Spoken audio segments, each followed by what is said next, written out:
Agaasimaha guud ee Wasaaradda Warfaafinta, Dhaqanka iyo Dalxiiska ee Xukuumadda Soomaaliya Cabdullaahi Xayir Ducaale iyo Agaasimaha Radio Muqdisho Maxamed Kaafi Sheekh Abuukar ayaa qalab kala duwan oo loogu talagalay horumarinta idaacadda qaranka waxay kala wareegeen cutubka ciidamada Talyaaniga ee wada shaqaynta shacabka.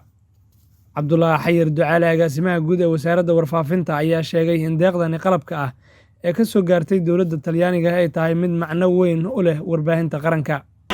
waxaa farxad noo ah inaan maanta nimaadno annagoo ka soconnaa wasaaradda warfaafinta dhaqanka iyo dalxiiska safaaradda Talyaaniga, taasoo ujeedadoodu tahay inaan ka guddoonno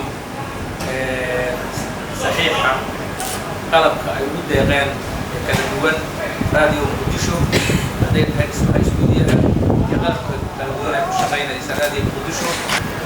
aad baan ugu mahadcelinaynaa dowladda iyo gaar ahaan saraakiisha safaaradda Talyaaniga oo ambassador ugu horeeyo. Taliyaha cutubka ciidamada Talyaaniga ee taakulaynta shacabka Cornel Michel Ciccolone ayaa isna waxa uu sheegay in qalabkani ay ugu talagaleen horumarinta idaacadda Radio Muqdisho, isla markaana la sii xoojin doono wada shaqaynta warbaahinta qaranka, safaaradda iyo hay'adaha kala duwan ee dowladda Talyaaniga ee ka shaqeeya gudaha waddankeena.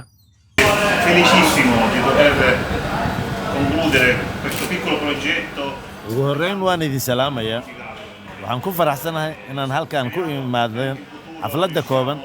waxaa kaloo ku faraxsanahay inaan dhammaystirno mashruuc yar ee aan maalgelinnay, annagoo ku kalsoon in aan ku bilowno dhinaca raadiyaha iyo telefishinka mustaqbalka.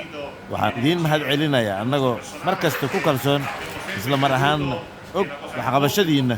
ugu dambayn waxaan idinla socodsiinaa in kaalmadeenna aysan istaagaynin. mar kasta diyaar baan nahay, waan idin salaamaynaa dhammaantiin. Muddo ku dhow hal sano, idaacadda Radio Muqdisho waxay baahinaysaa maalin kasta barnaamij ku baxa luqadda Talyaaniga, kaasi oo qayb ka ah afafka qalaad ee ka baxa Radio Muqdisho.